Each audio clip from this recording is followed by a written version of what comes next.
नमस्कार मैत्रिणींनो, मी नेहा. मी माझ्या चॅनलवरती तुमचं मनापासून स्वागत करते.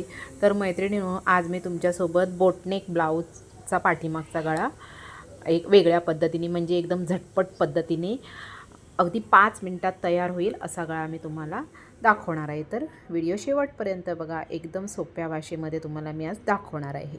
तर इथे मी बघा अस्तर घेतलेला आहे 1 मीटर आणि बघा छातीच्या अंदाजानुसार फोल्ड मारून घेतलेली आहे.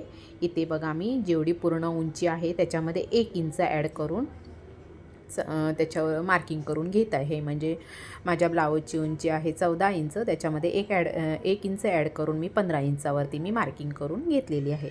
तर इथे बघा मला पाठीमागे बोटनेक शिवायचं आहे म्हणून मी 7.5 इंच शोल्डर ठेवलेला आहे. म्हणजे छाती 38 असल्यामुळे मी 7.5 इंच ठेवलेला आहे. तुम्ही छातीच्या अंदाजानुसार इथे शोल्डर ठेवू शकता.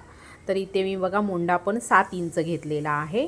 त्यानंतर बघा इथे बॉक्स तयार करून घेतला आणि इथे बघा मी छातीचा चौथा भाग प्लस 2 इंच शिलाई मार्जिन असं मार्किंग करून घेतलेलं आहे. इथे बघा कमरेचा चौथा भाग टाकलेला आहे. 1 इंच पाठीमागच्या टक्ससाठी आणि 2 इंच शिलाई मार्जिन. तर या पद्धतीने मी इथे शिलाई मार्जिन जोडून घेतलेला आहे. तर इथे बघा इथे मी मुंड्याचा शेप देऊन घेत आहे. बघा पाठीमागचा भाग फक्त मी तुम्हाला कटिंग करून दाखवते.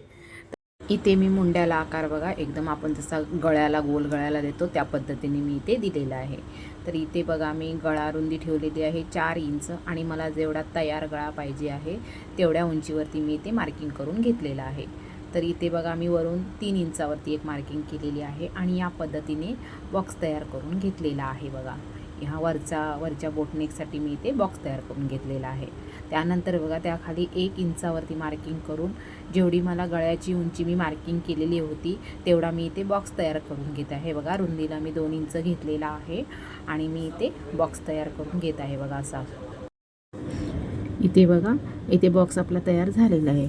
आता या बॉक्सचा मी सेंटर मार्क करत आहे. बघा मधोमध एक मार्किंग करून घेतलेली आहे आणि या पद्धतीने बघा पानाचा आकार देऊन घेत आहे. पानाचा किंवा फुलाच्या पाकळीचा काही म्हणू शकता. या पद्धतीने मी इथे तो आकार देऊन घेतलेला आहे. बघा तुमच्या आवडीप्रमाणे तुम्ही द्या, जसा मला हवा होता तसा मी ते आकार देऊन घेतलेला आहे. तसेच वरती बघा असा बोटनेकचा मी आकार देऊन घेतलेला आहे. त्यानंतर इथे बघा मी खालच्या साईडला टक्स मार्क करत आहे. तर मी 5 इंचावरती घेतलेला आहे मार्किंग करून आणि उंचीला 4.5 इंच या पद्धतीने मी इथे टक्स मार्क करून घेतलेला आहे. तर इथे बघा मी शोल्डर कटिंग केलेला आहे. गळा कटिंग केलेला नाही आहे. तो गळा मी नंतर तुम्हाला शिवताना दाखवते कसं कटिंग करायचं आहे. तर आता बघा या पद्धतीने आपलं बोटनेकचं कटिंग झालेलं आहे. आता आपण हा गळा कसा तयार करायचं ते थोडक्यात तुम्हाला मी दाखवते. तर इथे बघा मी मशीनवरती आलेली आहे आणि इथे बघा मी ब्लाऊज कपडा घेतलेला आहे. म्हणजे जो मी पाठीमागचा भाग कटिंग करून काढलेला होता तेवढ्याच मापाचा मी ब्लाऊज पीससुद्धा मी कटिंग करून घेतलेला आहे. आणि इथे बघा मी तुम्हाला सोपी पद्धत दाखवते कॅनव्हास लावायची. मी इथे बघा गळ्याच्या अंदाजानुसार मी कॅनव्हास घेतलेला आहे आणि मी तो अस्तरच्या खाली ठेवलेला आहे. बघा फक्त अस्तर मी इथे घेतलेला आहे आणि जसा मी गळा मार्किंग केलेला होता तो दोन्ही बाजूंनी मी उमटवून घेतलेला आहे आणि तो मार्किंग करून त्या मार्किंगवरूनच तिथे बघा मी कॅनव्हासला पकडून तिथे शिलाई मारत आहे. खालच्या बाजूला मी कॅनव्हास ठेवलेला आहे. बघा तर आता बघा इथे माझा गळा शिवून झालेला आहे. म्हणजे जसं मार्किंग होतं त्या मार्किंगवरून मी एक टिप मारून घेतलेली आहे. तर त्यानंतर बघा आता आपल्याला काय करायचं आहे, हे अस्तर आपल्याला ब्लाऊज कपड्यावरती ठेवायचं आहे. तर इथे बघा मी व्यवस्थित आपली टिप बसली आहे की नाही ते पण चेक करून घेतलेलं आहे आणि इथे बघा मी ब्लाऊज कपडा घेतलेला आहे. तर इथे काय झालेलं आहे, ब्लाऊज कपड्याला थोडी डिझाईन आहे आणि ती थोडी खालच्या साईडला आहे म्हणून मी गळा त्या डिझाईनच्या नुसार मी इथे सेट करून घेतलेला आहे. बघा आणि इथे बघा बरोबर इथे मी मधोमध ठेवलेला आहे. मुंडा वगैरे चेक करून घेतलेला आहे मी चारही बाजूनी अस्तर आणि कपडा व्यवस्थित करून. त्यानंतरच मी इथे बघा टिप मारते आहे. बघा या पद्धतीने. इथे जर तुम्हाला जमत नसेल तर तुम्ही काय करा, सर्व बाजूला सुया लावून घ्या आणि त्यानंतरच टिप मारा, म्हणजे कपडा इकडे तिकडे होणार नाही. तर इथे मला सवय आहे म्हणून मी डायरेक्ट करत आहे. तुम्हाला जर जमत नसेल तर सुया लावूनच तुम्ही इथे टिप मारा. तर या पद्धतीने बघा इथे मी जसं मार्किंग आहे म्हणजे जी अगोदरची टिप होती त्या टिपवरूनच इथे मी शिलाई देऊन घेतलेली आहे.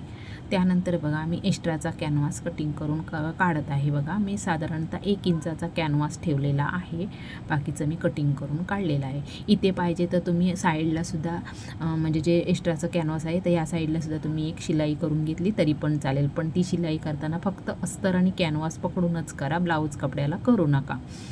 तर त्यानंतर बघा मी आता काय करत आहे, मधला मी गळा कटिंग करून घेत आहे. बघा या पद्धतीने फक्त मी 1/2 इंचाचं शिलाई मार्जिन ठेवलेलं आहे आणि बाकीचं मी कटिंग करून काढत आहे. म्हणजे मी तिन्ही भाग कटिंग केलेले आहेत बघा एकत्र. बघा एकदम एका वेळेत आपलं तिन्ही पण कटिंग झालेलं आहे आणि गळासुद्धा आपला व्यवस्थित येतो. या प्रकारे शिवून बघा तुम्ही. नवीन शिकणाऱ्यांसाठी तर ही एकदम सोपी पद्धत आहे. तर या पद्धतीने तुम्ही बोटनेकचे गळे तयार करू शकता. तर त्यानंतर बघा इथे मी काय करणार आहे, हात शिलाई करणार नाही आहे म्हणून मी इथे परत अजून एक डबल टिप देऊन घेत आहे, म्हणजे आपला गळा सुटू नये वगैरे यासाठी.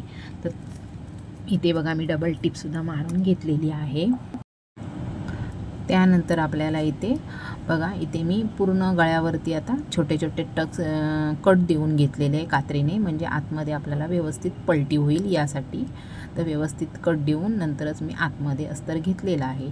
तर इथे बघा आपला एकदम फिनिशिंग सहित आपला गळा इथला माझा तयार झालेला आहे. बघा या गळ्याला आपल्याला हात शिलाई वगैरे करायला लागत नाही, म्हणून मी तुम्हाला पद्धत दाखवली आहे. तर बघा तुम्ही या पद्धतीने शिवून बघा आणि तुम्ही शिवलेले ब्लाऊज तुम्हाला कसं वाटलं ते तुम्हाला कमेंटमध्ये नक्की सांगा. तर त्यानंतर बघा मी काय करत आहे, आता चारी बाजूनी गळ्याला म्हणजे गळ्याचा अंदाज घेत गळासुद्धा आपला इकडे तिकडे सरकू नये याची काळजी घेत मी पूर्ण अस्तर आणि ब्लाऊज कपडा एकमेकांना स्टिच करून घेत आहे. बघा या पद्धतीने पहिलं मी खालच्या साईडने करून घेतलेलं आहे, त्यानंतर बाजूच्या साईडलासुद्धा टिप्पा मारून घेतलेली आहे.